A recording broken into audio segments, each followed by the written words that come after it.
ماں باپ دنیا سے چلے بھی جائیں تو وہ حقیقت میں ہم سے جدا نہیں ہوتے. ان کی عادتیں، ان کی سکھائی ہوئی باتیں اور ان کے طریقے خاموشی سے ہماری زندگی کا حصہ بن چکے ہوتے ہیں. پھر ایک دن اچانک احساس ہوتا ہے کہ ہم بھی وہی سب کر رہے ہیں جو وہ کیا کرتے تھے. اور آج میں آپ لوگوں کے ساتھ ایسی ہی اسپیشل میموریز شیئر کرنے جا رہی ہوں جو آج بھی میرے ساتھ ہیں. السلام علیکم. شاید بہت سے لوگوں کو یہ معلوم نہ ہو کہ صرف مسلمان ممالک میں ہی نہیں بلکہ امریکہ جیسے ملک میں بھی مختلف شہروں میں محرم کے جلوس اور مجالس منعقد کی جاتی ہیں، اور ان گیدرنگز میں لوگ امن، صبر، انصاف اور انسانیت کے میسج کو یاد کرتے ہیں. آج کے اس ولاگ میں آپ سے امریکہ میں ہونے والے محرم کے جلوس کی ایک جھلک شیئر کرنے جا رہی ہوں کہ یہاں پر جو ہے وہ کس طرح سے انتظام کیا جاتا ہے اتنے بڑے جلوس کا، کیسے اس کو مینیج کیا جاتا ہے. ویسے تو اور بھی جگہوں پر جلوس وغیرہ نکالے جاتے ہیں، شام غریباں بھی منائی جاتی ہے، لیکن یہ ڈاؤن ٹاؤن کا ایریا ہے اور یہاں پہ بہت بڑا یہ جلوس 9-10 محرم کو جو ہے نکلتا ہے. اور یہاں پہ سب کھانے پینے کا انتظام، نظر و نیاز اور سبیل وغیرہ لگی ہوتی ہیں، اور کافی زیادہ جو کمیونٹی کے لوگ ہیں وہ جمع ہوتے ہیں. نوحے بھی پڑے جاتے ہیں اور ماتم وغیرہ، عزاداری، سب کچھ ہی ہو رہا ہوتا ہے یہاں پہ. ویسے تو امریکہ میں مذہبی آزادی کا جو قانون ہے اس کے تحت جو ہے محرم، عید، میلاد یا کسی بھی مذہبی تقریب کا جو ہے وہ انعقاد کر سکتے ہیں یہاں پہ لوگ. کسی بھی مذہب سے تعلق رکھنے والے لوگ اگر اپنے پرائیویٹ پلیسز یا مساجد، کمیونٹی سینٹرز وغیرہ میں اگر کسی چیز کا اہتمام کر رہے ہیں تو ان کو جو ہے پرمٹ لینے کی ضرورت نہیں پڑتی. لیکن اگر انہوں نے سڑک پر آنا ہے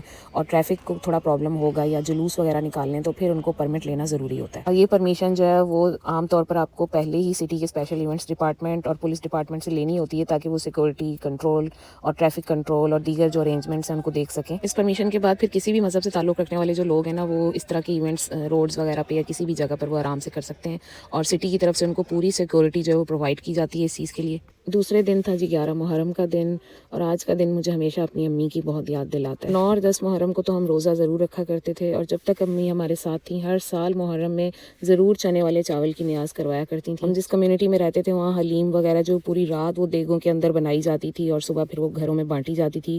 اور امی جو ہیں ان کو کھیر اور پوری بہت زیادہ پسند تھی اور وہ فرمائش کر کے ہم سے بنوایا کرتی تھیں، اور میں اور میری بہن مل کے ہم لوگ شوق سے یہ سب چیزیں تیار کرتے تھے. اس وقت شاید ہمیں یہ احساس نہیں ہوتا تھا کہ یہ صرف ایک کھانا نہیں ہے بلکہ ایک محبت اور ایک یاد بھی ہے جو ہماری امی کے جانے کے بعد بھی ہمارے دلوں میں ہمیشہ زندہ رہے گی. آج ہماری امی تو ہمارے درمیان نہیں ہیں، لیکن ان کی وہ عادتیں، ان کی وہ باتیں اور وہ محبت، یاد، سب کچھ آج بھی ہمارے ساتھ ہی ہے. امی کی اسی روایت کو زندہ رکھتے ہوئے اور ان کی یاد میں نے بھی اپنی فیملی کے لیے کھیر اور پوری بنائی، ساتھ میں نے مزیدار آلو کا سالن بھی بنایا. زندگی میں ماں باپ کی موجودگی ایک ایسی نعمت ہے جس کی اصل قدر ان کے جانے کے بعد ہی محسوس ہوتی ہے. اگر آپ کے والدین آپ کے ساتھ ہیں تو ان کی قدر کیجیے، ان کے ساتھ وقت گزاریے کہ ان کی محبت کا کوئی بدل نہیں ہوتا. اللہ تعالیٰ میری ماں کو جنت الفردوس میں اعلیٰ مقام عطا فرمائے، آمین.